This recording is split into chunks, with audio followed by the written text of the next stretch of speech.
The moment Lindsay's palm connected with my face in front of 200 wedding guests, I knew my son was lost to me forever. The sting wasn't physical.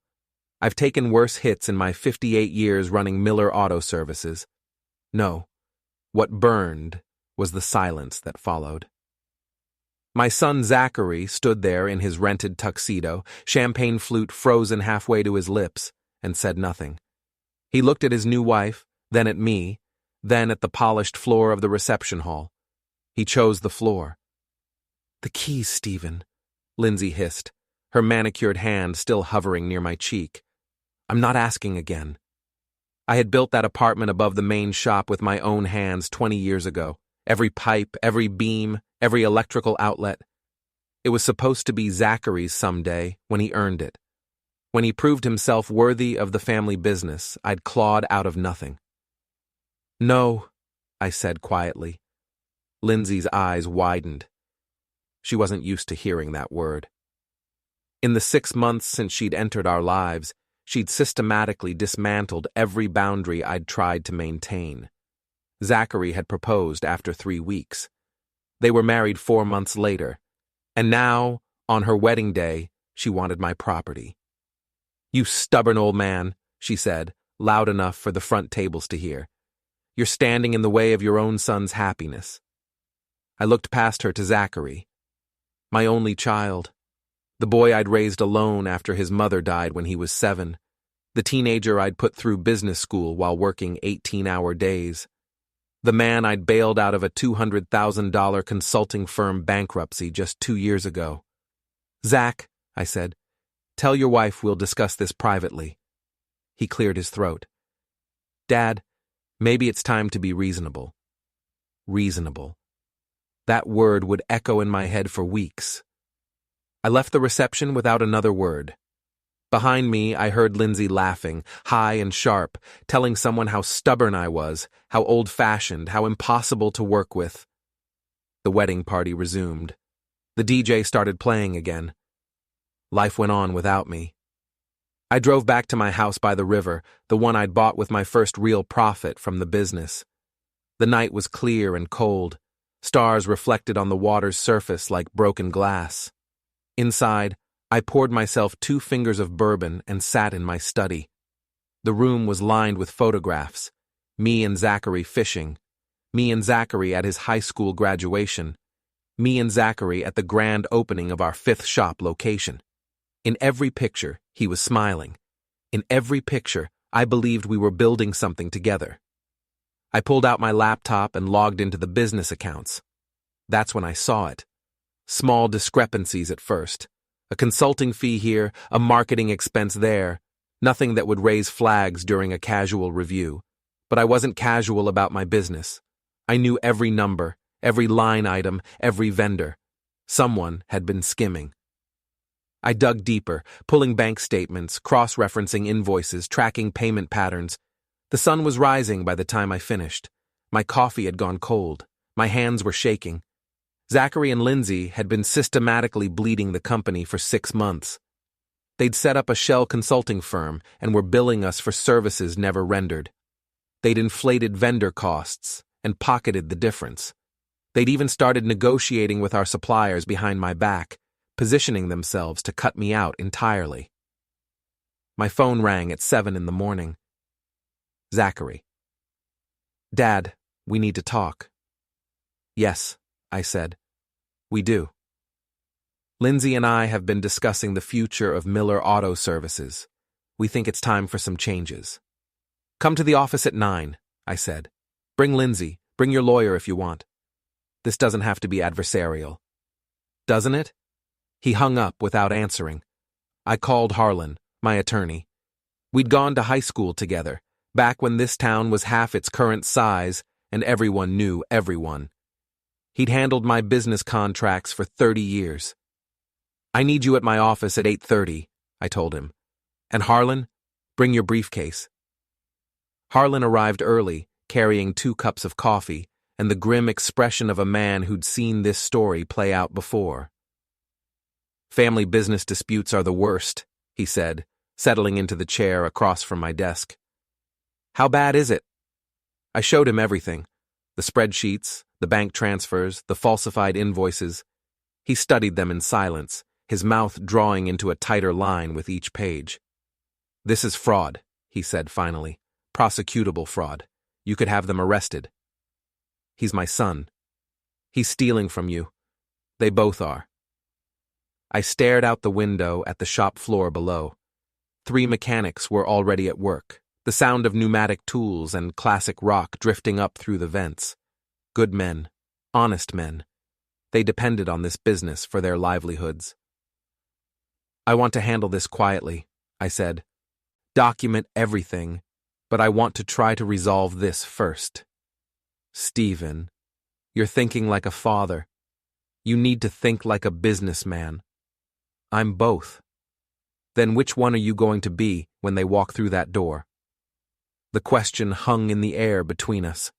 At 9 o'clock exactly, Zachary and Lindsay arrived. She was dressed like she was going to a corporate merger, sharp suit and sharper heels. Zachary wore khakis and a polo shirt, his attempt at business casual. They brought a lawyer I didn't recognize, a young woman in her 30s with calculating eyes. "Dad, this is Jennifer Reed," Zachary said. "She's helping us with the transition planning." "There is no transition," I said. Lindsay smiled. It didn't reach her eyes. "Stephen, let's be adults about this. You're almost 60. You've worked hard your entire life. Don't you want to enjoy your retirement?" "I'm 58, and I enjoy my work." "But you're holding back progress," she continued, her tone smooth and practiced. "Zachary has fresh ideas, modern marketing strategies. We could expand this business beyond what you ever imagined." "With money you've been stealing?" The room went silent. Jennifer Reed spoke up. "Mr. Miller, that's a serious accusation. I hope you have evidence to support it." Harlan slid a manila folder across the desk. 6 months of documented fraud, shell companies, inflated invoices, unauthorized transfers, it's all there. Zachary's face went pale. Lindsay's smile vanished. "This is ridiculous," Lindsay said. "Those are legitimate business expenses. Zachary has been consulting. Zachary's consulting firm went bankrupt 2 years ago due to financial mismanagement and suspected fraud," I said. "I paid his debts to keep him out of court. Now you're running the same scam on my company." "Dad, you don't understand. I understand that you've been lying to me, both of you. You've been positioning yourselves to take over this business while bleeding it dry." Jennifer Reed cleared her throat. "Mr. Miller, perhaps we should discuss this more calmly. My clients are prepared to make a fair offer for your shares in the company." "I own the company outright. There are no shares." "Then we'll discuss a buyout structure that works for everyone." "You'll discuss leaving," Harlan said, "before I file criminal charges." Lindsay's composure cracked. "You wouldn't dare. He's your son." I looked at Zachary, really looked at him, tried to find the boy I'd raised in this stranger's face. "What happened to you?" I asked quietly. He couldn't meet my eyes. "You never understood. You built something good, but you won't let it grow. Lindsay and I, we could take this company national. We have the vision, the connections. You have debt and desperation. That's not the same thing as vision.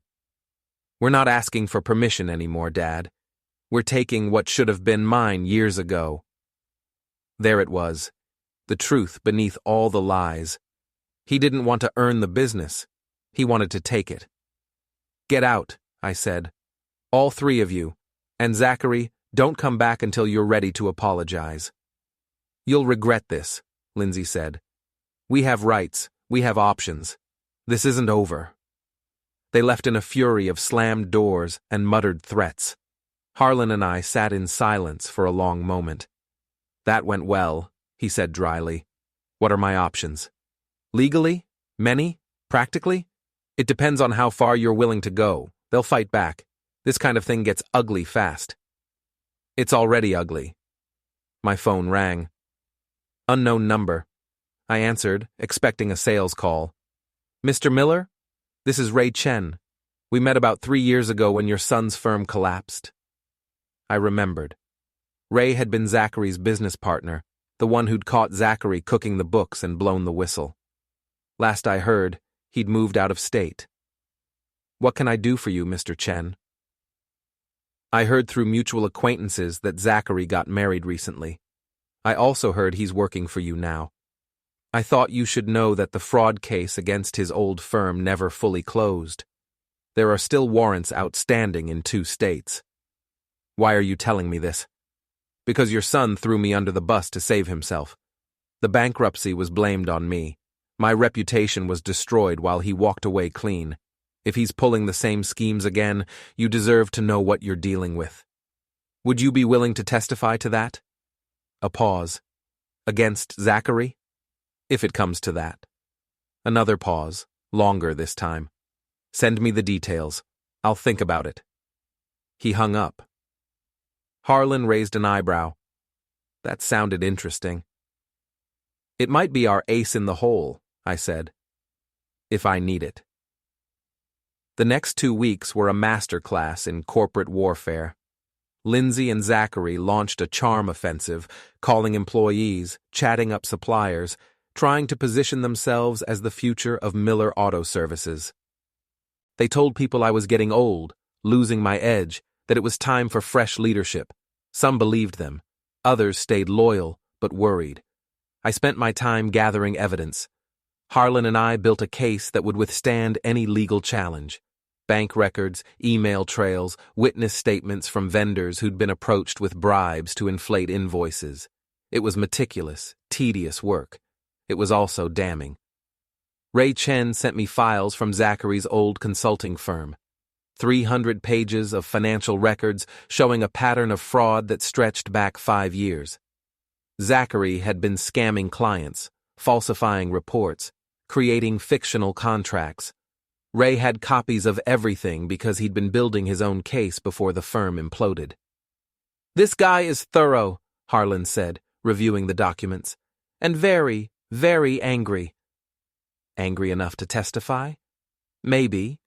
But Stephen, using this means you're declaring war on your own son. There's no walking this back." I thought about the wedding reception, the slap, the silence. Zachary's face as he chose Lindsay over me, ambition over integrity, greed over family. "He declared war first," I said. "I'm just fighting back." The company meeting was scheduled for a Friday afternoon, standard monthly operations review. All the managers attended, plus key mechanics and administrative staff. About 30 people total. It was supposed to be routine. Lindsay and Zachary arrived early, passing out printed documents. Their vision for the future of Miller Auto Services, expansion plans, marketing strategies, organizational charts that showed them in charge, and me in an advisory role. "Before we begin," I said when everyone was seated, "I'd like to address some irregularities I've discovered in our financial systems." Zachary tensed. Lindsay's smile became fixed. I put my own documents on the projector. Bank transfers, shell companies, side-by-side comparisons of real invoices versus the padded ones submitted for payment. Over the past 6 months, approximately $200,000 has been fraudulently extracted from this company through fake consulting fees and inflated expenses. The scheme was sophisticated but not sophisticated enough. Murmurs rippled through the room. The managers leaned forward, studying the numbers. Zachary stood up. "This is a lie. Dad, you're trying to sabotage us because you can't handle the idea of retiring." "Sit down, Zachary." "No, you're making baseless accusations." "The bank records don't lie. Neither do the vendor statements. Harlan has verified everything with external auditors. This is fraud, and it stops now." Lindsay stood too, her face flushed.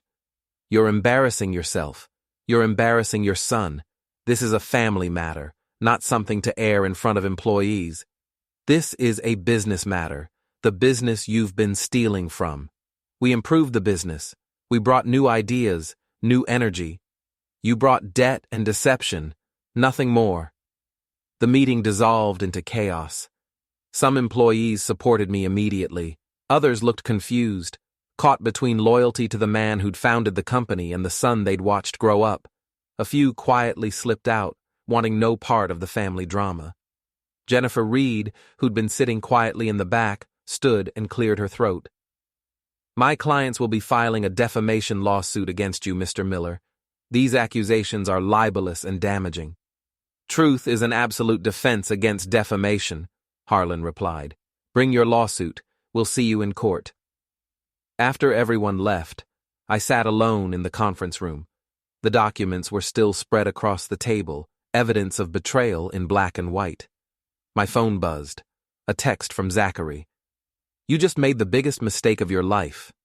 I stared at it for a long moment, then deleted it. Lindsay's defamation lawsuit arrived 3 days later, delivered by a courier with a smirk. She was suing me for $5 million in damages, claiming I'd destroyed her reputation and harmed her business prospects. The lawsuit was pure harassment, designed to drain my resources and energy. Harlan filed a counterclaim immediately. Fraud, embezzlement, conspiracy to commit theft. We asked for treble damages, attorney fees, and a restraining order preventing them from accessing any company property or accounts. "Now it gets expensive," Harlan warned. "Litigation like this can drag on for years." "I'm not backing down." "I know. That's why we're friends." But Lindsay and Zachary weren't content to fight in courtrooms. They escalated. First, they contacted our major suppliers, spreading rumors that Miller Auto Services was in financial trouble. Orders started getting delayed. Credit lines were questioned. I spent hours on the phone reassuring vendors, providing financial statements, promising that the company was solid. Then they went after my employees. Zachary approached 3 of my best mechanics with job offers at competing shops, promising higher pay and better benefits. 2 of them turned him down immediately and told me about it. The third, a young kid named Tommy who'd just started a year ago, took the offer. "I'm sorry, Mr. Miller," Tommy said when he gave notice. "But Zachary says you're about to lose the business anyway, and I can't afford to be unemployed." "Zachary is lying to you." "Maybe, but can you promise me you'll still be here in 6 months?" I couldn't. Not with certainty. That's what made it hard. The attacks kept coming. Lindsay filed complaints with the Better Business Bureau, alleging that I'd cheated customers. Anonymous online reviews appeared, claiming our work was shoddy and overpriced. Local news reporters started asking questions about the family dispute, hungry for drama. I refused to comment publicly. Let them chase headlines. I was building a case. Ray Chen agreed to testify. That was the breakthrough I needed. He flew in from Colorado and spent 2 days with Harlan, going through every detail of Zachary's previous fraud schemes. His testimony would establish a pattern of behavior, prove this wasn't a one-time mistake but a calculated business model. "Why are you doing this?" I asked Ray over dinner at a quiet restaurant downtown. He stirred his coffee, studying the swirls. "Because Zachary destroyed my life and never looked back. I lost my business, my savings, my reputation. I had to start over from nothing in a new state. Meanwhile, he married up and landed on his feet. That's not justice. This won't bring your business back." "No, but it might stop him from doing it to someone else." We talked for hours. Ray told me about the warning signs he'd missed, the red flags he'd rationalized away, the moment he'd realized his partner was a fraud. It was familiar territory. I'd walked the same path. "The hardest part," Ray said, "is accepting that you didn't really know them. You thought you did. You trusted them. But the person you trusted never existed. He's still my son. Then your son is a criminal. You have to choose which truth matters more." The preliminary hearing was scheduled for a Tuesday morning in late October. Harlan and I arrived early, claiming a table in the hallway outside the courtroom. Ray sat with us, nervous but determined. Lindsay and Zachary swept in 20 minutes later with Jennifer Reed and 2 associates. Lindsay was dressed like she was attending a funeral, all black and dramatic. Zachary wouldn't look at me. "Mr. Miller," Jennifer said coldly, "my clients are prepared to settle this matter if you're willing to be reasonable." Define reasonable. Drop all criminal charges, withdraw your counterclaim, and transfer 40% of the business to Zachary as compensation for years of unpaid contributions to the company. I laughed. Actually laughed. You're joking. We're quite serious. The alternative is a protracted legal battle that will bankrupt your company and destroy what's left of your relationship with your son. The relationship is already destroyed. He destroyed it. You're bitter old man clinging to control.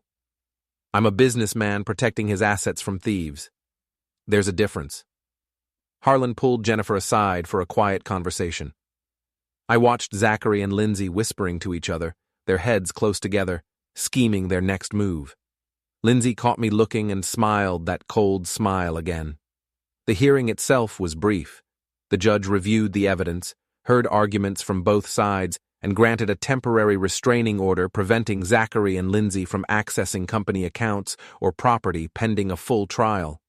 It was a small victory, but it felt significant. Outside the courthouse, Lindsay cornered me on the steps. "You're making a terrible mistake, Stephen. Zachary is your only child. When this is over, you'll have nothing. No family, no legacy, just money and bitterness." "When this is over," I said, "I'll have my business and my integrity. That's more than you'll have." She stepped closer, dropping her voice to a venomous whisper. "I will destroy you. I will take everything you've built and burn it to the ground. And Zachary will help me, because he hates you now. You did this. Remember that." I looked past her to Zachary, standing by their car. He was staring at his phone, pretending not to hear, but I knew he heard everything. "Tell me something," I said to Lindsay. "Did you ever love him? Or was he just a mark from the start?" Her expression flickered for just a moment, something raw and true breaking through the mask. Then it was gone, replaced by that perfect, practiced smile. "Does it matter?" "No," I said. "I suppose it doesn't." 6 weeks later, Lindsay called me. Her voice was different, softer, almost apologetic. "Stephen, I think we've all made mistakes here. This legal battle is destroying everyone. Can we meet? Just talk, off the record, and see if there's a way to end this peacefully." "I'm listening." "Dinner. Somewhere neutral. You, me, and Zachary. No lawyers, no recordings. Just family trying to find common ground." Every instinct screamed trap. But I was curious about what they were planning. "When and where?" "Friday night, Riverside Grill, 7 o'clock. "I'll be there." I called Harlan immediately after hanging up. "They're setting something up. I need you to do 2 things. First, contact Ray and ask if he's willing to come back to town this weekend. Second, run a background check on Riverside Grill. See who owns it, who works there, if Lindsay or Zachary have any connections." "You think they're planning an ambush?" "I think Lindsay doesn't do anything without an ulterior motive." Harlan called back 3 hours later. "You're not going to believe this. Riverside Grill is owned by Jennifer Reed's brother-in-law. Lindsay booked a private dining room for Friday night. And get this, she also invited a notary public and 2 additional witnesses from a legal services firm. They're going to try to force me to sign something. That's my guess. They'll frame it as a reconciliation dinner, get you comfortable, then pressure you into signing transfer documents. The notary makes it legally binding on the spot. Can they do that? Not legally, no. Any contract signed under duress is invalid. But if they get your signature, they can cause months of legal headaches trying to undo it. It's a delay tactic at best, fraud at worst. Ray? He's flying in Thursday night. He wants to know what you're planning. I'm planning to turn their trap against them. Friday arrived cold and rainy. I dressed carefully, business casual, nothing that suggested I expected conflict. I arrived at Riverside Grill at 6:45. The hostess, clearly coached, tried to lead me directly to the private dining room. "I'll wait in the bar," I said. Ray was already there, nursing a beer. He nodded when I sat down. "You sure about this?" he asked. "No, but I'm doing it anyway." At 7 o'clock exactly, we walked to the private dining room. I pushed open the door without knocking. Lindsay and Zachary sat at the head of the table. Jennifer Reed was there with her 2 associates. The notary public stood by the window, looking uncomfortable, and spread across the table were documents, easily 50 pages, topped with sticky flags marking signature lines. "Stephen," Lindsay said, standing quickly, "I'm glad you—" She stopped when she saw Ray. "Who is this?" "This is Ray Chen," I said calmly. "Zachary's former business partner. I thought he should join us for this reconciliation dinner." Zachary went pale. "Dad, what are you doing?" "I'm accepting your invitation. You said no lawyers, but you brought 3. I brought someone who knows the truth about your business practices. Seems fair." Lindsay recovered quickly. "This is inappropriate. Ray isn't family. Neither are your lawyers. But here we are." I sat down at the table, Ray beside me. I pulled the document stack toward me and started reading. It was exactly what Harlan predicted. A voluntary transfer agreement, signing over 80% of Miller Auto Services to Zachary and Lindsay for the sum of $1 and other considerations. The language was dressed up in legal terminology, but the intent was clear. They wanted me to sign away my life's work. "This is interesting," I said. "A voluntary transfer for $1. That's generous." "We've discussed this, Stephen," Jennifer said. "Given your age and the stress of recent events, we thought it best if you stepped back from day-to-day operations. Zachary and Lindsay are prepared to run the company, and you'd receive a consulting fee." "How much?" $24,000 annually. That's $2,000 a month, enough to supplement your retirement. My company generates $2 million in annual revenue. You want me to trade that for $24,000 and a meaningless title? You'd still be involved. I'd be powerless. That's what you want. My signature on this document, making the theft legal. Lindsay leaned forward. "Stephen, this is for your own good. You're stressed, making poor decisions, alienating people. We're trying to help you. By stealing my business. By giving you peace. Sign the papers and all the lawsuits go away. No more fighting, no more stress. You can finally rest." I looked at Zachary. He was staring at the table, jaw clenched.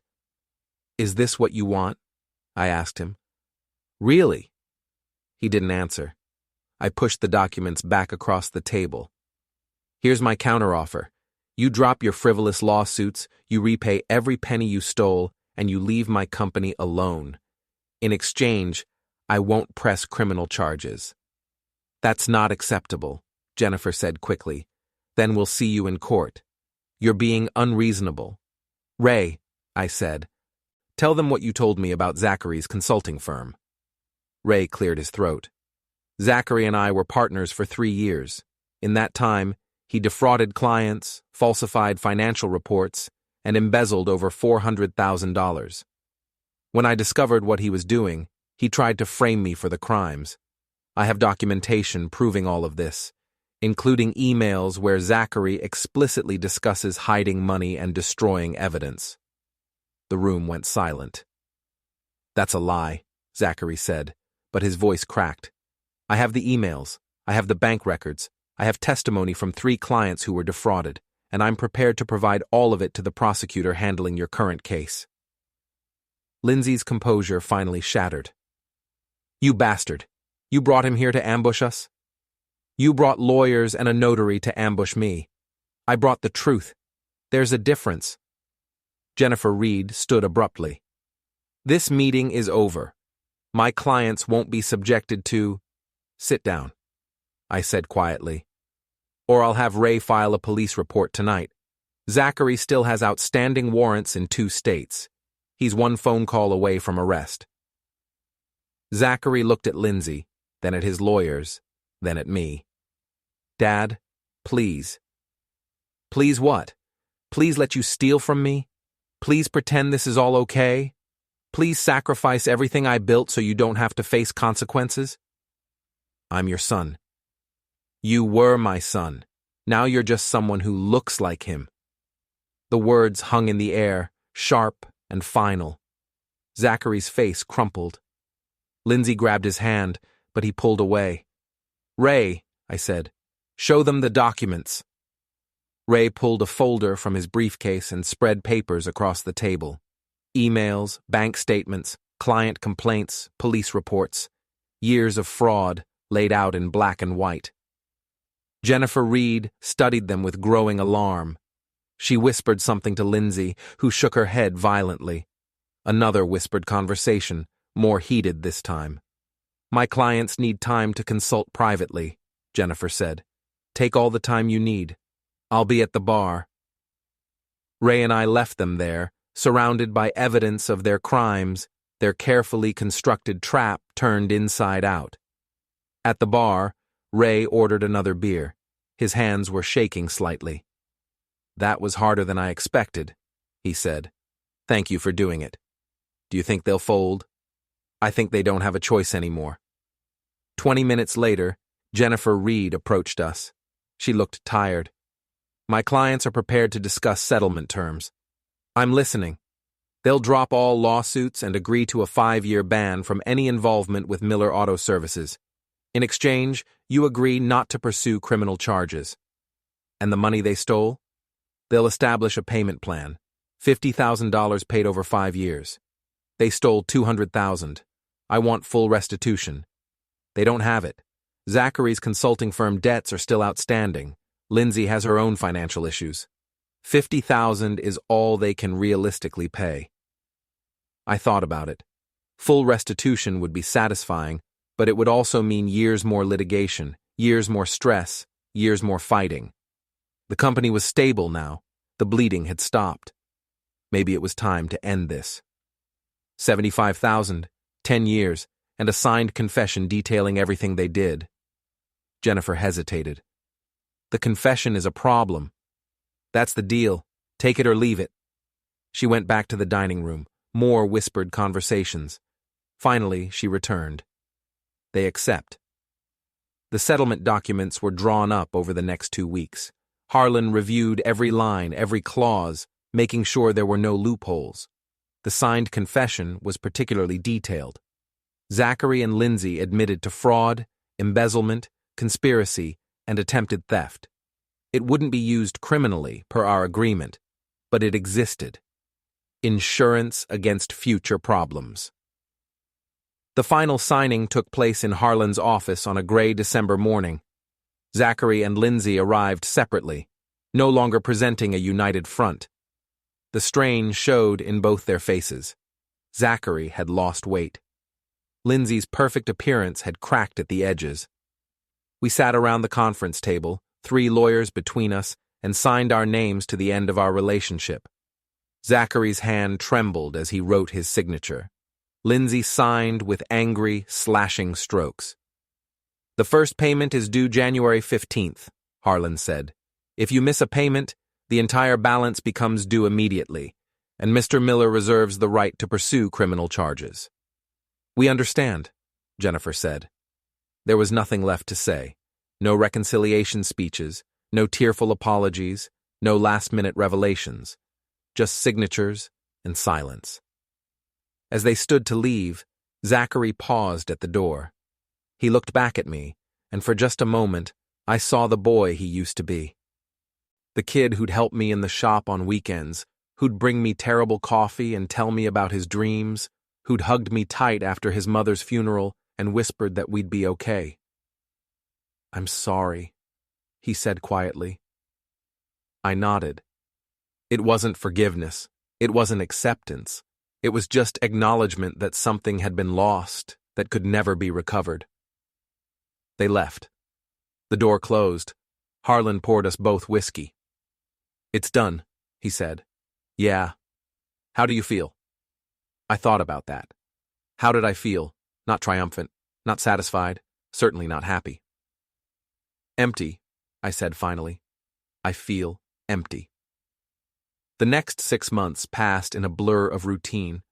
The business stabilized. New mechanics were hired to replace the ones Zachary had poached.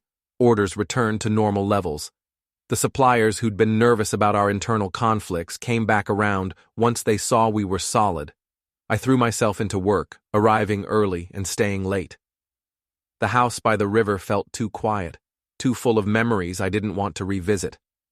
Better to be at the shop, where the noise of tools and engines drowned out thinking. Ray Chen visited once more in March. His own business in Colorado was doing well. He'd rebuilt his reputation through careful, honest work. We had dinner at a better restaurant this time. No lawyers or confrontations, just two men who'd survived similar battles. "Have you heard from them?" Ray asked. "The checks arrive on time. That's all the contact we have." "Do you think about reaching out?"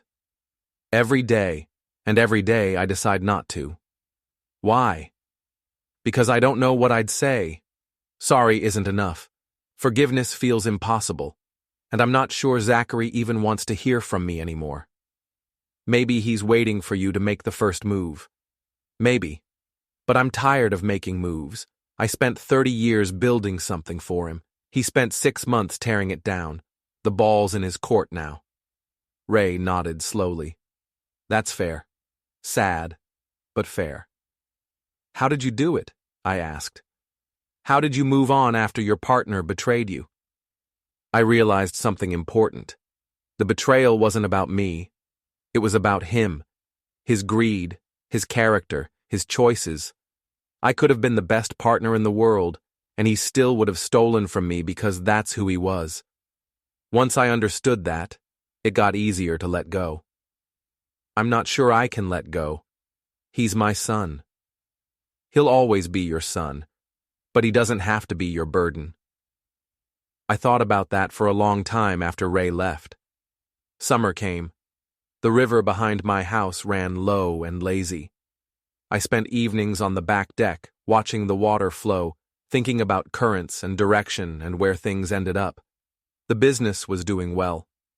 Better than well, actually. Without the chaos of family drama and theft, we'd streamlined operations and increased profitability. I'd hired a young manager, a sharp woman named Sarah, who had a degree in business and experience in automotive logistics. She was good, better than Zachary ever would have been. In August, I got a call from Harlan. "Lindsay filed for divorce from Zachary," he said. "It's messy. She's claiming he misrepresented his financial situation when they married, that he's been hiding debt, that she's entitled to half his assets." "Does he have any assets?" "Not really. But she's fighting anyway. Apparently he moved back in with his mother's sister after they separated. Lindsay got the apartment they'd been renting." "How's he doing?" "According to my sources, not great.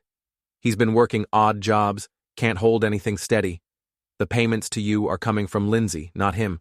She's paying to keep him out of legal trouble." "Why would she do that?" "Because if he goes to jail, her divorce settlement disappears. She needs him functional enough to bleed dry." I shouldn't have felt anything. After everything they'd done, they deserved whatever came next. But hearing that Zachary was struggling, that he'd been reduced to odd jobs and living with relatives, it hurt. Despite everything, he was still my son. "Harlan," I said, "if he calls, if he needs help, let me know." "You sure about that?" "No, but tell me anyway." The call came 3 weeks later, not from Zachary, but from his aunt, Margaret. She'd been distant since the whole mess started, uncomfortable with the family drama, but she'd always been kind. "Stephen, I don't know if I should be calling you," she said, "but Zachary is in bad shape. He's drinking too much, sleeping all day, barely eating. He won't talk to anyone. I'm worried about him." "Has he asked for help?" "He won't ask for anything. Pride, I guess, or shame. Probably both." "What do you want me to do, Margaret?" "I don't know. I just thought you should know that your son is suffering. He made his choices." "He did. But he's paying for them now. The question is, how much is enough?" I didn't have an answer for that. 2 days later, I drove to Margaret's house. It was a small ranch on the east side of town, neat and tidy with flower boxes under the windows. Zachary's car, the expensive sedan Lindsay had insisted they buy, sat in the driveway with a cracked windshield and expired registration tags. Margaret answered the door, relief washing over her face. "Thank you for coming." "Is he here?" "In the back room. I'll give you privacy." She led me through the house to a converted garage. Zachary sat on a futon, staring at a television playing reruns with the sound muted. He'd lost more weight. His hair was too long. He needed a shave. When he saw me, he didn't move. "Hey, Dad," he said flatly. "Hey." I sat in the only chair, an old recliner that had seen better days. We didn't speak for a while. The television flickered through commercials. "Margaret called you," Zachary said finally. "Yeah." "You didn't have to come." "I know." More silence. On the screen, a game show contestant jumped up and down over winning a car. "I messed up," Zachary said. "I know that. I've known it for a while now. But I couldn't admit it, you know? Lindsay kept saying we were right, that you were the problem, that we deserved more. And I believed her because it was easier than believing I'd betrayed my own father." "Why did you do it?" "I don't know. Ambition? Greed? Fear that I'd never measure up to what you built? All of the above, probably. Lindsay made it seem so simple. We'd take over the business, expand it, make it successful, and everyone would be happy, including you. Did you really think I'd be happy being pushed out of my own company? I thought you'd understand eventually, that you'd see we were making it better and forgive us. That's not how it works, Zach.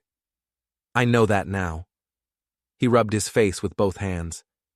"Lindsay left me, took everything that wasn't nailed down and filed for divorce. Turns out she never loved me. I was just a means to an end, a way to get access to money and a business. When that fell through, I became worthless to her." "I'm sorry." "Are you? After everything I did to you?" "You're still my son. I don't stop caring because you made mistakes. Even when the mistakes involve fraud and trying to steal your life's work? Even then, though it's a hell of a lot harder." Zachary laughed bitterly. "I really am my father's son, aren't I?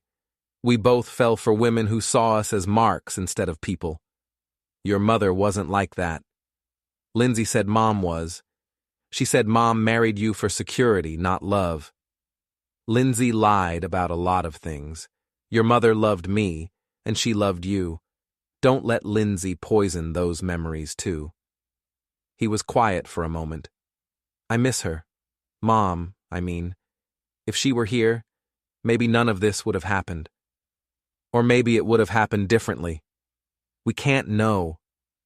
Do you hate me?" The question hung between us, heavy and raw. "No," I said. "I'm angry. I'm disappointed. I'm hurt. But I don't hate you." "You should." "Probably, but I don't." Zachary finally looked at me directly. His eyes were red-rimmed and hollow. "I don't know how to fix this." "You can't fix it. Not completely. What's done is done, but you can move forward." "How?" "One day at a time. Get yourself together.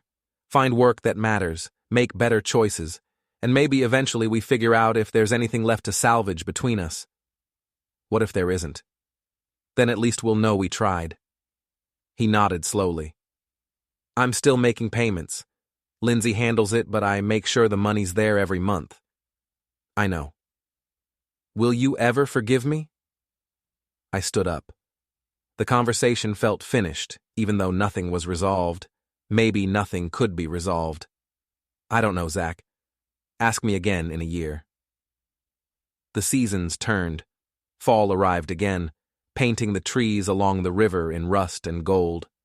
Miller Auto Services celebrated its 35th anniversary with a small party at the main shop. Sarah had proven herself invaluable, taking on more responsibility and showing real leadership. I'd started thinking about genuine succession planning, about eventually stepping back when I was actually ready instead of being forced out. The monthly payments from Zachary and Lindsay continued like clockwork. Sometimes I wondered if I should just forgive the remaining debt, end the connection entirely. But Harlan advised against it. "The payments keep them accountable," he said, "and they remind them of consequences. That's not a bad thing." I saw Zachary occasionally around town, brief encounters at the grocery store or gas station. We'd nod to each other, exchange a few awkward words, then move on. He'd gotten a steady job finally, working at a warehouse distribution center. Nothing glamorous, but honest work with decent pay. He'd cut his hair and cleaned himself up. Small steps. Lindsay had moved away, taking a job in another city. Good riddance. The divorce had finalized in the spring, leaving both of them diminished but free. In October, exactly 1 year after the settlement was signed, Zachary showed up at my office. He was wearing work clothes, looking tired but sober. "Do you have a minute?" he asked. "Sure." We walked down to the shop floor. The noise and activity felt safer than the quiet of my office. We watched mechanics work, the familiar rhythm of repair and maintenance.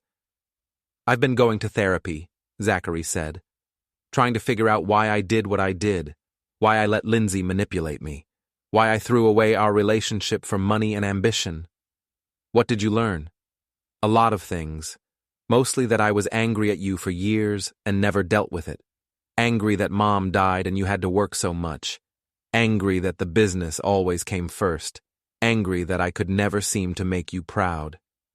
"Zach, I was always proud of you." "No, you were proud of the idea of me. The son who'd take over the business and carry on your legacy. But the real me, the one who struggled in business school and failed at consulting and married the wrong woman, that guy disappointed you. I could see it in your face." He was right, and hearing it hurt. I had wanted him to be something he wasn't. I had pushed my dreams onto him without asking what he wanted. "I'm sorry," I said.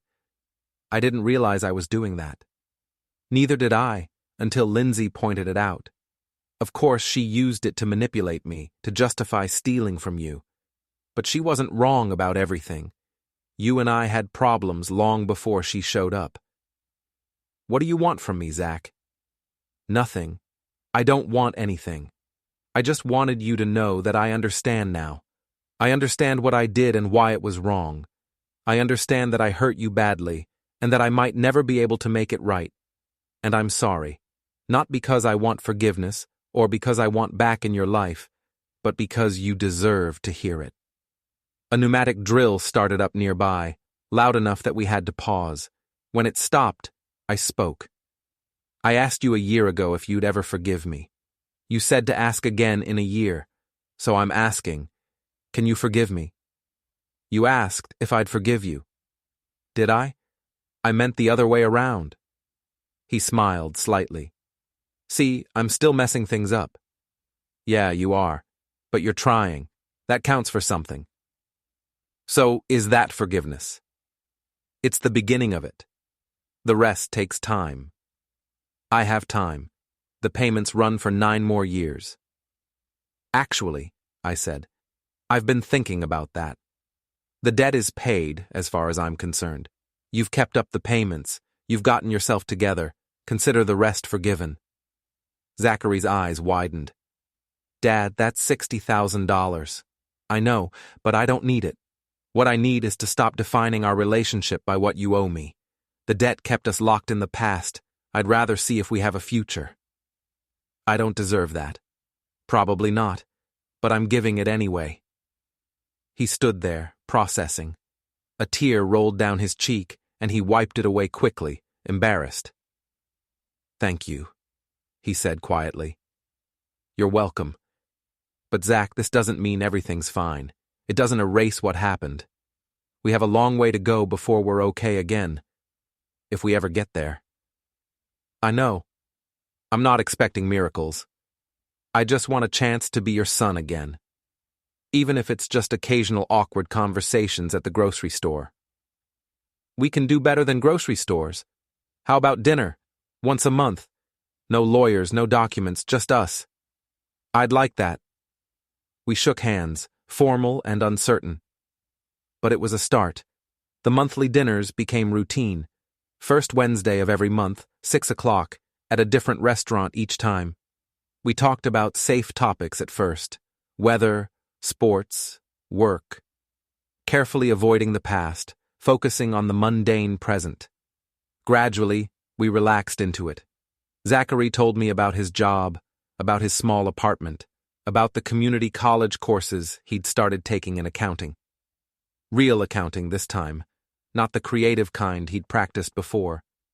I told him about the business, about Sarah's innovations, about my plans to finally take a real vacation. Hawaii, maybe. Somewhere warm where I could sit on a beach and not think about anything.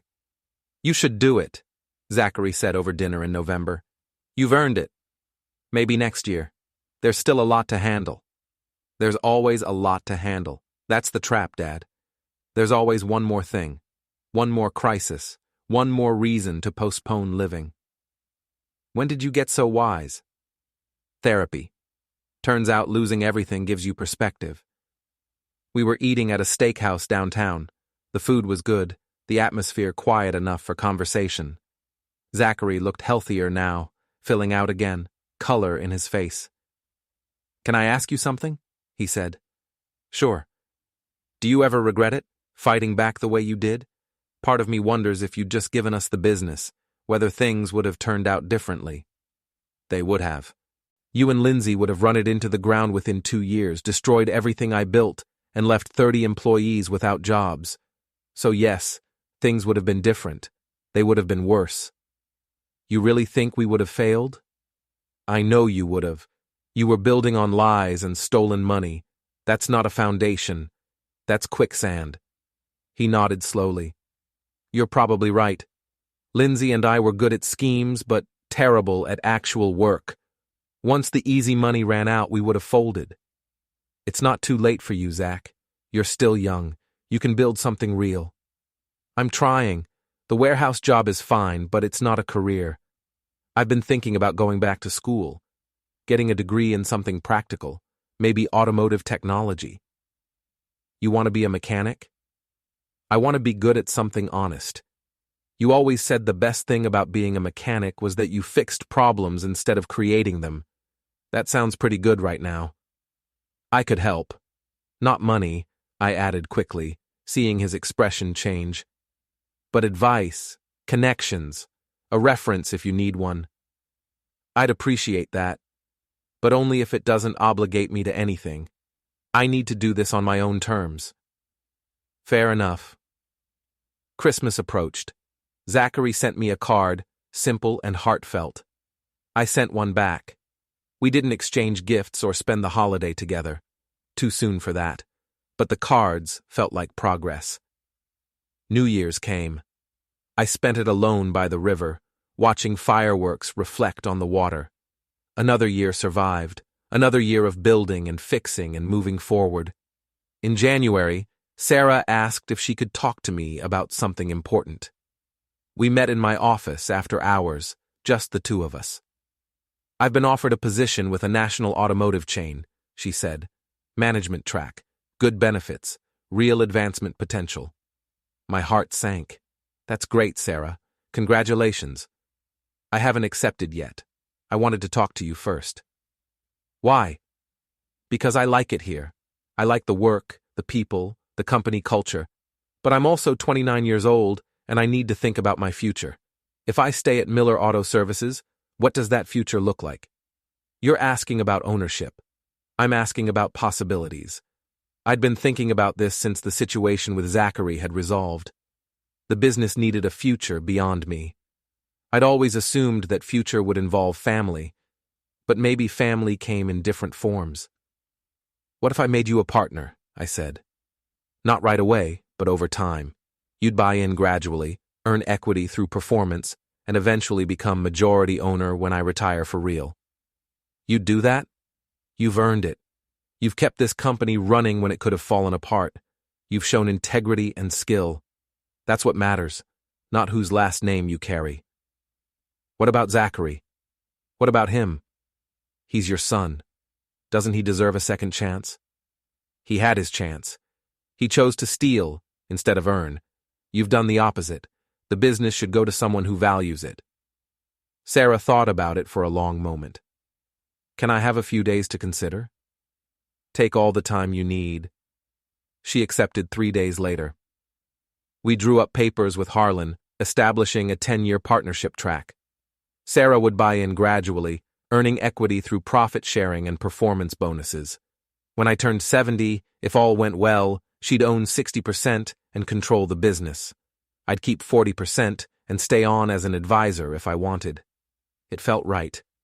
Not the future I'd imagined 35 years ago when I started this company, but a good future nonetheless.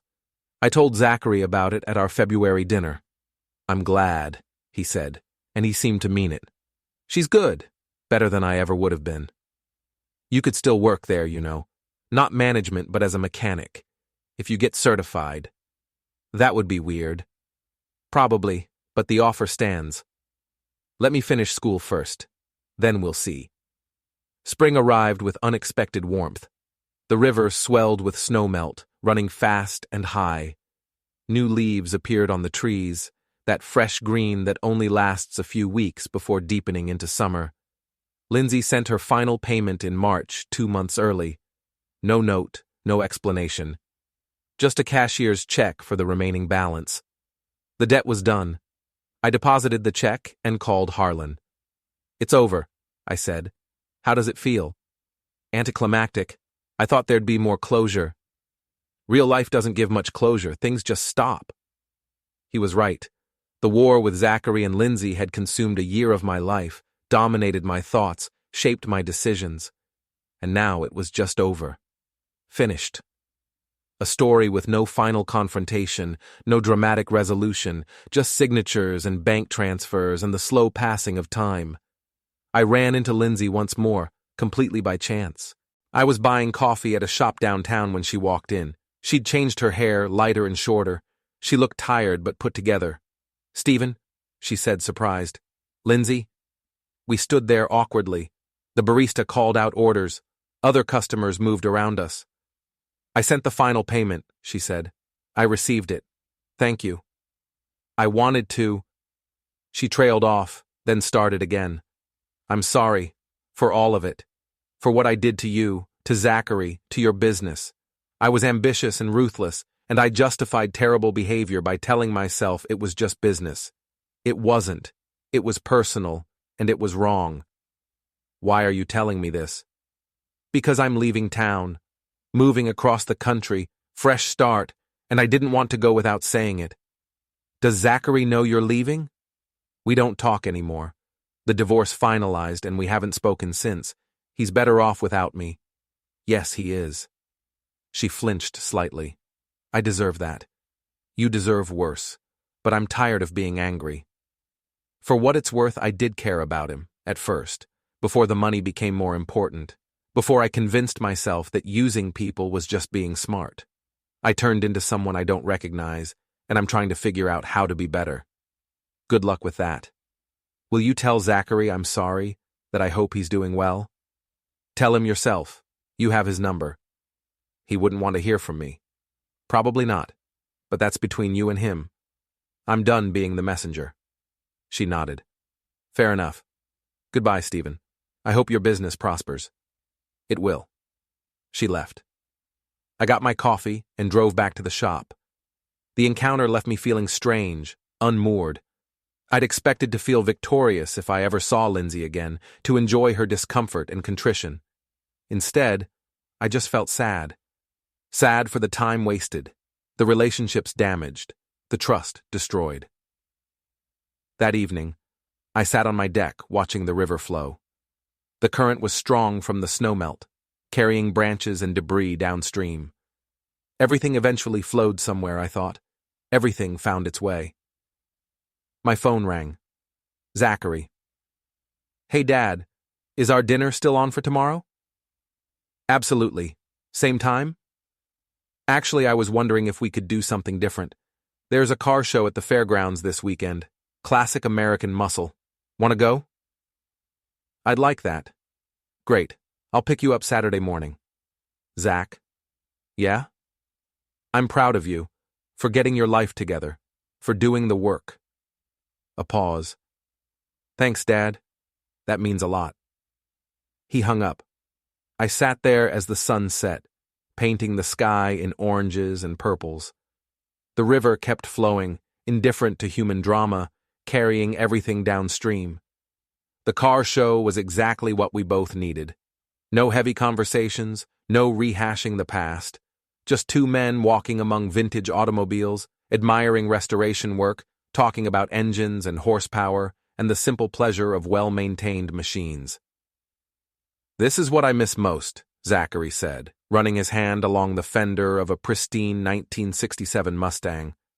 "When I was a kid, coming to the shop with you on Saturdays, you'd let me hand you tools while you worked. Everything was simple then. Nothing's ever as simple as we remember. Maybe not, but it felt that way." We stopped for lunch at a food truck, eating burgers while sitting on a curb like teenagers. Zachary told me he'd been offered a promotion at the warehouse, team leader position with better pay. He'd also aced his first semester of automotive technology classes.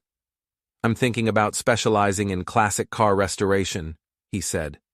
"There's good money in it, and I like the idea of bringing old things back to life. Feels redemptive somehow." "That's perfect for you." "Yeah, you think so?" "I know so. You've got the patience for detail work. You just needed to channel it in the right direction." We spent the afternoon browsing, occasionally splitting up to look at different cars, then finding each other again to share discoveries. It felt natural, easy. Like maybe we were finding our way back to being father and son again. On the drive home, Zachary was quiet for a while. Then he spoke. "Can I ask you something that's been bothering me?" "Go ahead." "Was it worth it? The revenge, I mean. The legal battles, the investigations, forcing us out of the business. You won, but what did it cost you?" I thought carefully before answering. "It cost me a year of sleep. It cost me relationships with people who didn't want to take sides. It cost me the version of you I'd been clinging to, the hope that somehow we'd work together and everything would be fine. So yes, it cost me plenty. Do you regret it?" "No, because the alternative was letting you and Lindsay destroy something I'd spent my life building. Not just the business, but the integrity of it, the honesty. If I'd given in, I would have been telling 30 employees that fraud and betrayal are acceptable if you're family. I couldn't do that. So you chose the business over me. I chose principles over capitulation. Big difference. You could have chosen differently at any point. You could have admitted what you were doing, made it right, earned your place honestly. Instead, you chose Lindsay's schemes over our relationship. That was your decision, not mine." He absorbed that. "You're right. I just wish it hadn't taken losing everything to figure that out. Some lessons cost more than others." We drove in silence for a while. Then Zachary spoke again, his voice softer. "I ran into Ray Chen last month. He was visiting someone in town. We had coffee." "How did that go?" "Awkward at first, but he told me something that helped. He said when his business partner betrayed him, he thought his life was over. Turns out, it was just a chapter ending. A painful chapter, but not the whole story. He said I had time to write better chapters." He's right. Are you writing better chapters, Dad? Or are you still stuck in the revenge one? The question caught me off guard. "What do you mean?" "I mean you won. You got your revenge. You proved you were right and we were wrong. But from where I'm sitting, you don't look happy. You look tired, like you're still fighting a war that's already over." He wasn't wrong. I'd been so focused on protecting my business, on holding the line against betrayal, that I'd forgotten how to do anything else. Even now, with the crisis past and the company thriving, I couldn't seem to relax, couldn't seem to move forward. "Maybe you're right," I admitted. "Maybe I've been holding on to anger because it's easier than figuring out what comes next." "So figure it out. Take that Hawaii vacation. Date someone. Do something that isn't work. You proved your point. Now prove you can live a life that isn't defined by what I did to you." "When did you get so smart?" "Therapy. I keep telling you it's helpful." We pulled up to my house. Zachary put the car in park, but didn't leave immediately. "Thanks for today," he said. "It felt normal. I'd like to do it again." "Me too. And Dad? Think about what I said. You deserve to be happy, Not just right. He drove away, leaving me standing in my driveway with his words echoing in my head. That night, I did something I hadn't done in over a year. I called an old friend, Tom, who I'd lost touch with during the chaos. We'd been close once, playing poker monthly, going fishing occasionally. "Stephen?" Tom said, surprised. "Good to hear from you. How have you been?" "Honestly, I don't know. But I'd like to find out. Are you still running that poker game?" "Every second Thursday. You interested?" "Yeah, I think I am." Summer settled in fully by June. The business ran smoothly under Sarah's capable management. I'd started taking Fridays off, something I hadn't done in decades. The poker games with Tom and his friends became regular. I even took a long weekend and drove up to the Lake Country, spending 3 days fishing and reading and not thinking about auto services or legal battles or family drama. The monthly dinners with Zachary continued. We'd graduated from restaurants to occasionally cooking at one of our homes. He was getting good at grilling, and I taught him my mother's recipe for potato salad. Small things, but they mattered. In July, Zachary brought up the business. "Sarah mentioned you're looking for a new mechanic. One of the guys is retiring?" "Yeah, Jim's finally hanging it up after 40 years. Good timing, too. His arthritis is getting bad." "What if I applied?" I looked at him carefully. "You serious?" "I will be by September. That's when I finish my certification program. Top of my class, actually. I'd work for standard wages, same as anyone else. No special treatment." "That would be complicated." "I know, but it's honest work, and I'd be good at it. Plus, it would give us a chance to work together the right way this time. No schemes, no power plays, just me turning wrenches under your roof." "What about restoration work? I thought that was your plan." "It still is, eventually, but I need more experience first. A few years working on everyday repairs would be good for me, humble me, teach me the fundamentals." I thought about it. Having Zachary back in the shop, this time as an employee instead of an heir apparent, would be strange. People would talk. There would be awkwardness. But there would also be a kind of completion to it, a circle closing. "Send Sarah your resume when you're certified," I said. "She makes the hiring decisions now. If she wants to interview you, that's her call. I won't interfere either way." "Fair enough." Sarah did interview him in September. She called me afterward. "He's qualified," she said. "Actually, he's more than qualified. His instructors rave about him. Says he's meticulous, asks good questions, shows up early every day. But he's your son.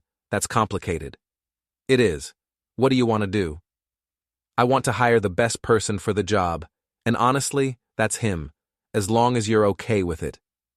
"I am, but make sure he understands the rules. He works for you, not me. No special treatment, no shortcuts. If he screws up, he gets the same consequences as anyone else. I'll make it clear." Zachary started work in October, exactly 2 years after the settlement was signed. His first day back in the shop was surreal. He wore the same uniform as everyone else, punched the same time clock, took assignments from the same board. Just another mechanic. I watched from my office window as he worked on an oil change, his movements careful and methodical. One of the veteran mechanics, Dave, supervised him. Zachary asked questions, took notes, did exactly what he was told. No ego, no attitude, just work. At lunch, he sat with the other mechanics in the break room, listening to their stories, laughing at their jokes. He fit in, not as the boss's son, but as one of them. After his shift ended, he stopped by my office. "First day survived," he said. "Dave's tough, but fair. Dave's the best we have. Learn from him." "I plan to. Thanks for giving me this chance." "I didn't give it to you. Sarah did. And you earned it. Don't thank me." "Okay. But I'm grateful anyway." He left, and I sat there feeling something I hadn't felt in years. Hope. Epilogue. The flow. 3 years later, I stood by the river behind my house, watching the water flow. It was early morning, the sun just cresting the horizon, painting everything gold. The business was thriving. Sarah had expanded us into 2 new locations, both profitable within their first year. Zachary had worked his way up to senior mechanic and was starting to take on restoration projects on the side. His work was excellent, precise, and thoughtful. People were starting to request him specifically. Lindsay never came back to town. I heard through the grapevine that she'd remarried, someone in finance this time. I hoped she'd learned something from our disaster. I hoped she was treating him better than she'd treated us. But mostly, I didn't think about her at all. Ray Chen and I stayed in touch. He'd become something like a friend, bonded by our shared experience of betrayal and recovery. We talked on the phone every few months, comparing notes on our respective businesses, sharing advice, occasionally commiserating over the cost of trusting the wrong people. Tom's poker games were still going strong.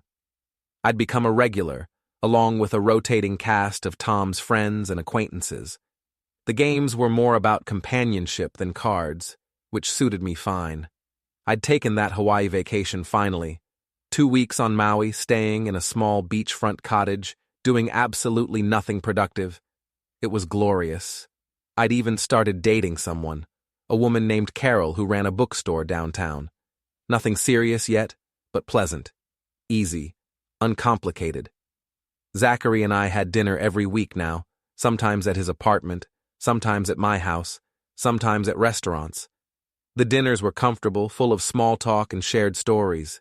We'd never fully addressed everything that had happened. Some wounds don't heal, they just scar over. But the scars didn't hurt anymore. They were just part of our history. Last month, Zachary had come to me with an idea. "What if I bought one of the new locations?" he said. "Not immediately, but over time. I've been saving, and Sarah said she'd consider a payment plan.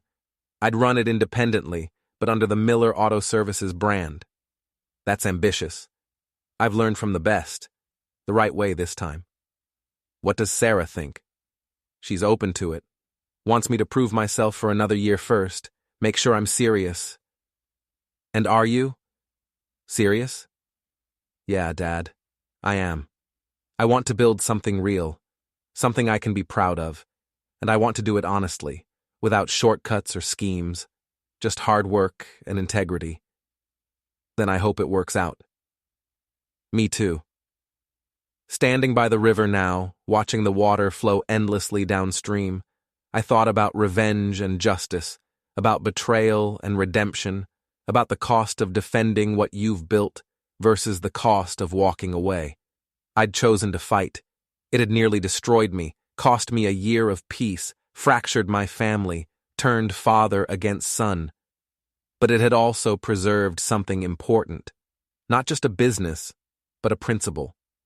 The idea that honesty matters, that integrity isn't negotiable, that some things are worth defending even when the cost is high. Zachary had paid his own costs, lost his marriage, his money, his pride, but he'd gained something more valuable: self-awareness, understanding, the knowledge of who he was and who he wanted to become. We'd both survived, changed, scarred, but surviving. The river kept flowing, carrying leaves and sticks and memories downstream. Everything eventually went somewhere. Everything found its way. I turned back toward the house. Carol was making breakfast, coffee already brewing. Zachary would stop by later to help me replace the deck boards that had rotted over winter. Normal things. Good things. The war was over. The revenge was complete. And somehow, against all odds, we'd found our way to something that looked almost like peace. Not the happy ending I'd imagined 35 years ago when I started this journey, but an honest one, real, earned. And that, I thought, was enough.